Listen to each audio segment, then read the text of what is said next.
All right, so in this section, we want to look at the idea of non-paternalistic deception, which again is deceiving someone for your own benefit, for your own good, as opposed to the benefit of someone else. And to that end, we're going to look at the article from Philip Nelson at 156, Advertising and Ethics, and the article at 159 from Burton Leiser, Truth in the Marketplace. Nelson is going to argue that it is the responsibility of the consumer to be knowledgeable consumers. It is not the duty of the advertising executive to always be honest and truthful. Their job is to sell product, plain and simple. And so he advocates a concept that has come to be known as caveat emptor. Caveat emptor is a Latin phrase that means let the buyer beware, right? It is up to us, the consumer, to be knowledgeable consumers. It's up to us to do our research on the product. And, most of us do so on big ticket items. Most people, if you go to buy a car or a big screen TV or, anything where you're going to be spending thousands of dollars, you do background research on it. You want to know as much about the product as you can. You turn to Consumer Reports and things like that. But Nelson feels that really it's our responsibility, no matter what the product is, to engage in this act of research so that we are knowledgeable consumers. If we are taken advantage of, it is our own fault, not anyone else's. Hence the idea of caveat emptor, let the buyer beware.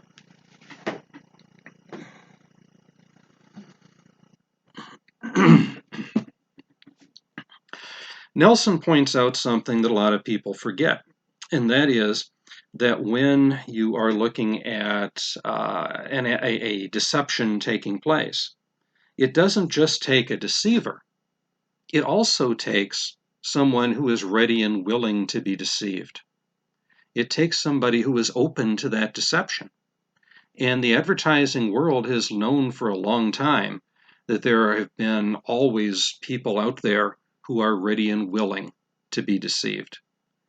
Think of the Wild West medicine shows, right? This guy would pull up in his wagon and start hawking this wonderful miracle cure-all. It's only $1 a bottle. And there's some plant out in the audience somewhere, comes hobbling up on crutches, takes a spoonful of this elixir, and throws away the crutches, dances a jig, and everybody thinks, oh, that works so wonderfully, I'm going to go buy a bottle of this stuff. The trick, of course, is for the salesman to get out of town before people realize they've bought a nickel's worth of snake oil or something like that instead of a miracle cure-all. It doesn't work that way. But that's the deception that's taking place, and it wouldn't work if there weren't gullible people who are waiting to be deceived. And that's what the advertising world knows. The great P.T. Barnum said, there's a sucker born every minute. And there's a great truth to that. There have always been people out there who are just waiting to be deceived. And the advertising world takes full advantage of that. And generally speaking, Nelson would say there's nothing wrong with that because that's what the advertising executive's job is. It's their job to come up with clever strategies to get you to buy this product as opposed to its competition. That's what it's there for. And so you have an obligation, you have a duty as a advertiser to get people to buy your product. And sometimes that means bending or stretching the truth a little bit. Sometimes it implies deception. But your job should not be to be honest and truthful to the consumer. Your job should be to sell product. And that's the way that Nelson sees it, and I think that's the way that many people within the advertising world would see it. He goes on to point out that because there are gullible people out there, and a lot of them, the government has become involved, and you get groups like the Federal Trade Commission, the FTC, the Food and Drug Administration, the FDA, and they regulate things. They've created and passed laws in the attempts to try to bring a greater sense of truth into the marketplace. But Nelson points out to us that actually these things backfire because the companies, the people within these companies are pretty clever, and they find ways around it. For example, suppose that you have a clothing manufacturer, and you've just produced this new shirt that's a mix of cotton and other materials, but you know that if you sold that shirt as a pure silk shirt, that you would be able to sell it for a lot more money than you could as a mixed blend. Now, the government has passed a law that says that all products have to be labeled so that you know what it's made of, so that you know what's in it. Because of that, the consumer is going to look at a label and they're going to believe what's on that label because they're thinking, the government has passed this law, it's there to protect me, I can trust what I'm reading. But that company head might say, well, wait a minute. If I sell this as a pure silk instead of a blend, I can charge a lot more money from it. And it feels like a silk, it kind of looks like a silk. Most people aren't going to know the difference. And so that's what they do. They mislabel it and they sell it as a pure silk product. Over the course of several years, maybe they've made $1 million profit off of that deception. People buying that and paying the higher price because of the way it's labeled.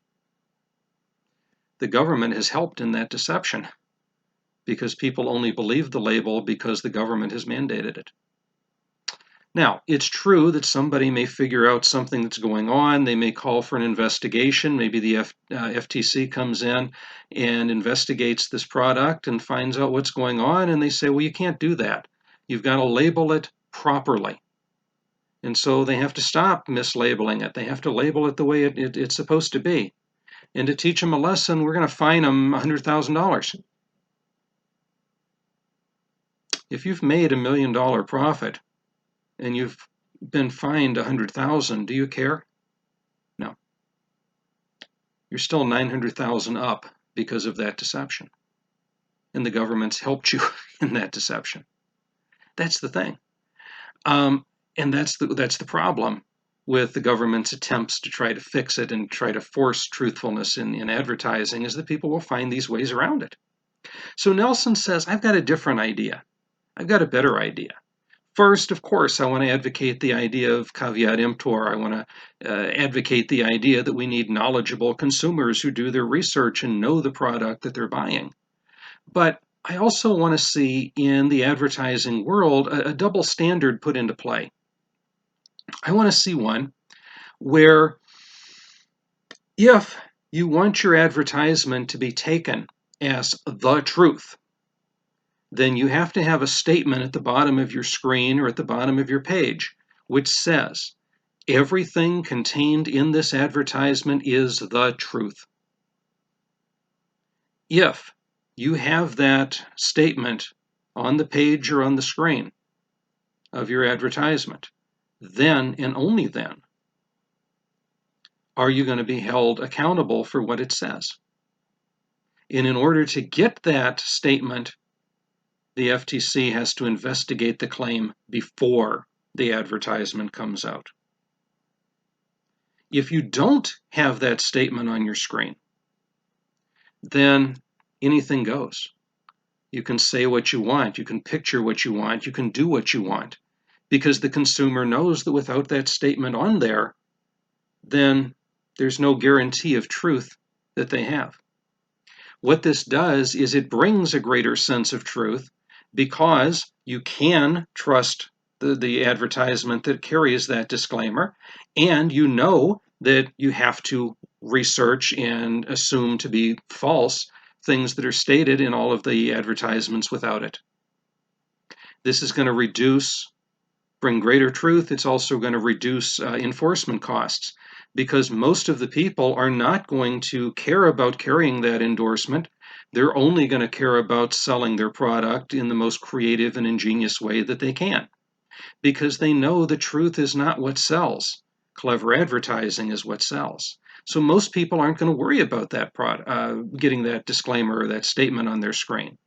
But for the few who do, it'll be taken care of, it'll be investigated to make sure that it's true beforehand. And so the size of the FTC can shrink. The size of the cost to enforce is going to shrink. It's going to make things better, he says, all the way around to have that double standard in place.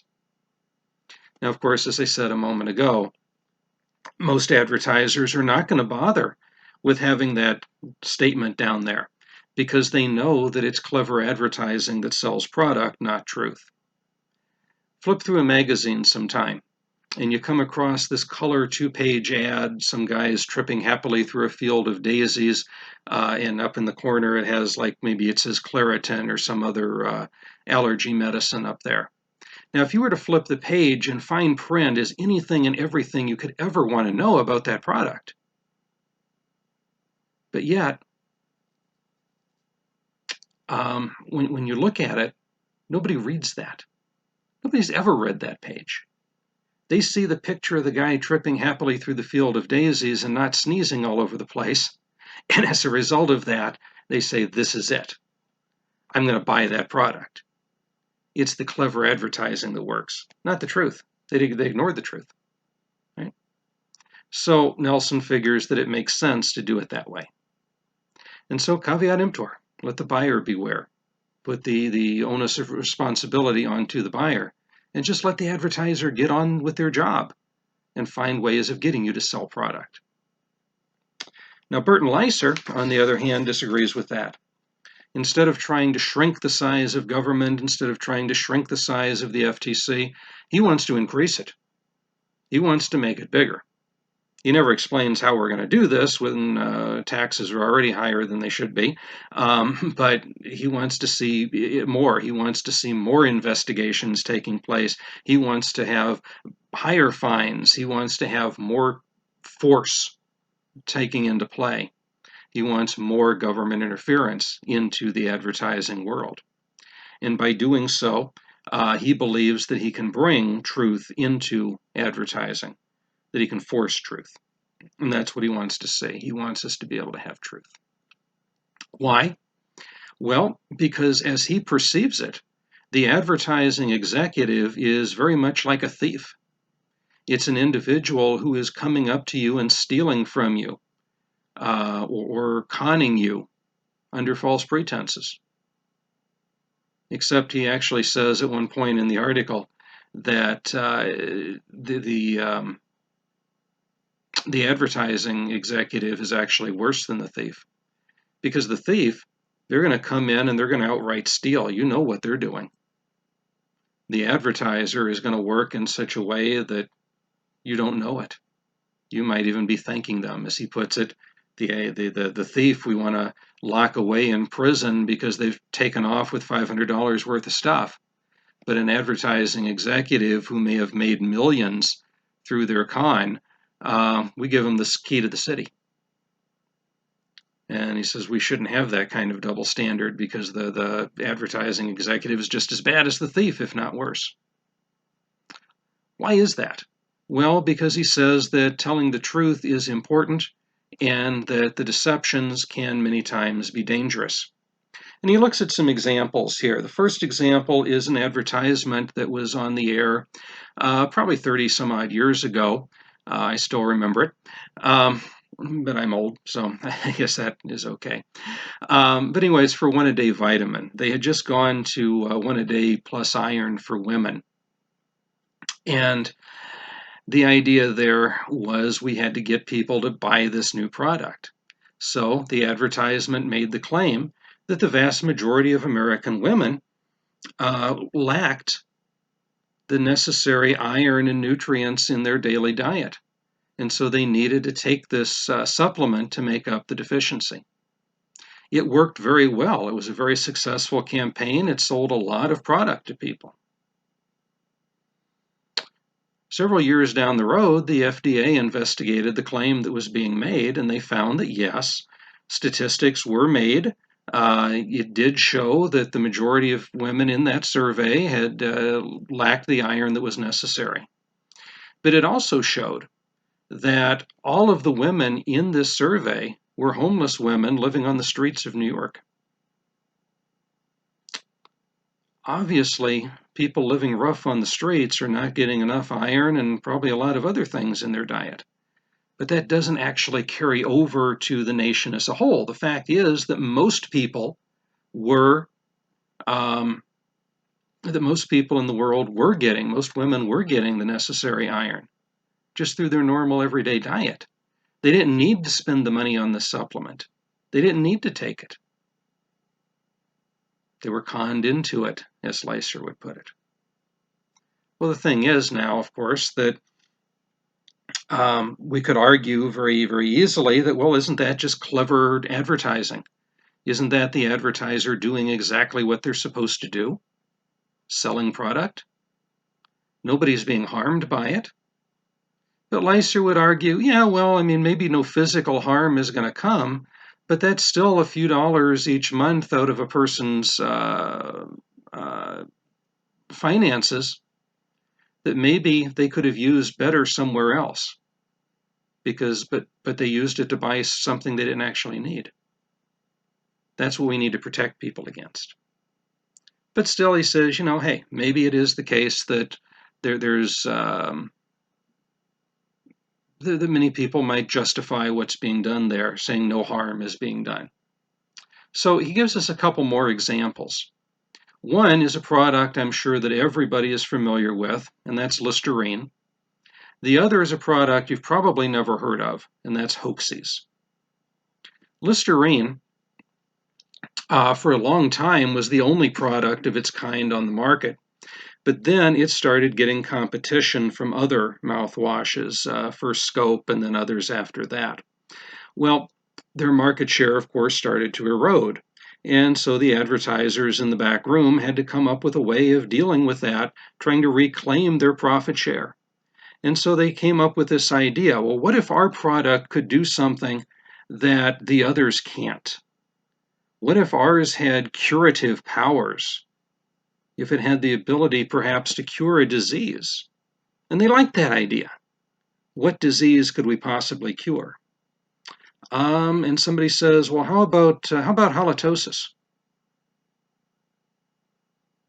Until that moment, nobody had ever heard that word before. What's halitosis? It's basically bad breath. Okay. They've given it a Latin-sounding name, and that Latin name is going to, is basically going to be there because when somebody hears something in Latin, it makes it sound like it's a genuine disease. It's scarier if it's in Latin. But isn't that what all mouthwash is supposed to do? It's supposed to take care of bad breath? Yeah.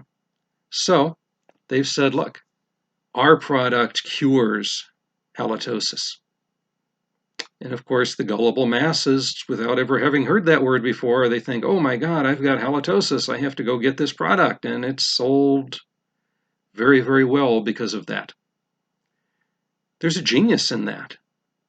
They made up a disease and then claimed to be a cure for it and sold product because of it.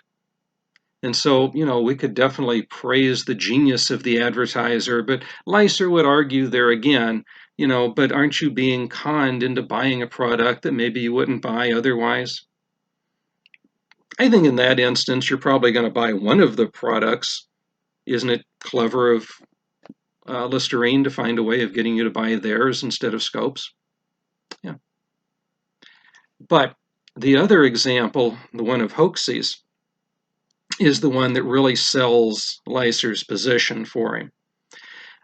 In the early part of the 20th century, Hoaxies was a mouth paste, and they were running into similar problems to what Listerine was, and they needed to reclaim their market share. So what they did, just like Listerine, they said, well, what if our product can do something that the others can't? What if it can cure a disease of some sort, an ailment of some sort? And so far, so good. The problem is that instead of making up an imaginary disease, like Listerine did, Hoaxies said, ours is a cure for cancer. And so you had all of these people now who stopped getting their normal cancer treatments because why would I spend all of that money and go through all that discomfort when I can buy this over-the-counter mouth paste and use that and it'll cure my mouth cancer? Of course it didn't cure cancer, but people bought it believing that it would. They stopped using their treatments. People ended up getting sick. Some people ended up dying because of it. That's why Hoaxies doesn't exist anymore. It's out of business, out of business since the 50s.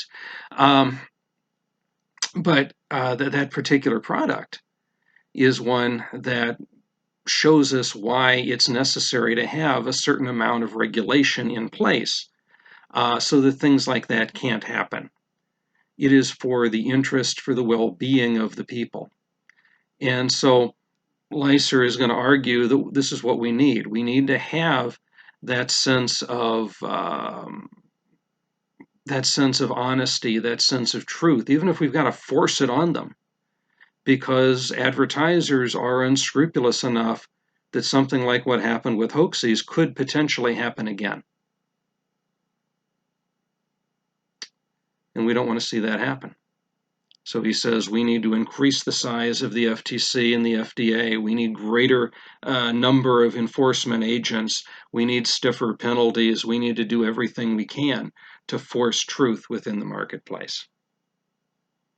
Now, on this particular issue, I can see both sides of it, and I think that a middle ground approach actually would be one that makes sense. Because I think that when you look at things like hoaxes, yeah, that's a serious problem. That's something that genuinely needs to be dealt with. And so maybe we could draw a distinction between the things that are the domain of the FTC and the things that are the domain of the FDA. If it falls under the FDA, the Food and Drug Administration, then like hoaxes, this is something that could have a very serious adverse effect upon health. Maybe we do need stiffer penalties. Maybe we do need more enforcement. Maybe we do need to force truth in that area. But if we're looking at things that fall under the FTC, then maybe Nelson's right, caveat emptor. Let the customer be concerned with finding out the truth. Let them do their own research. Because otherwise, again, the government gets too big, the taxes get too high, and for what? You know, we just need more intelligent consumers, that's all. So maybe finding a middle ground between those two would be the approach. Okay. As always, you can choose to agree or disagree with either side, pick your case there. But we will get a chance to deal with this particular issue in the case discussion on page 169 of hiring the ex-convict. Now, unfortunately, this particular case, which I think is a very interesting case, particularly if it had been in a different chapter, there's a lot of interesting things we could have talked about. But here, it wants to look at the question of non-paternalistic deception. And so ask that hiring manager, are you going to use non-paternalistic deception? Are you going to, in other words, deceive your company in order to hire this ex-con because you believe they're the best person for the job? Are you going to put yourself and your livelihood, your career on the line in order to hire this person because you believe they're the best qualified or not? And I think that from that standpoint, it's really a no-brainer. So we'll probably deal with that aspect of it pretty quickly in the discussions, but hopefully we'll have time to play with some of the other areas in here, which are much more interesting. All right. So that's going to do it for today. Any questions, any comments, feel free to email me, but otherwise, have a wonderful day.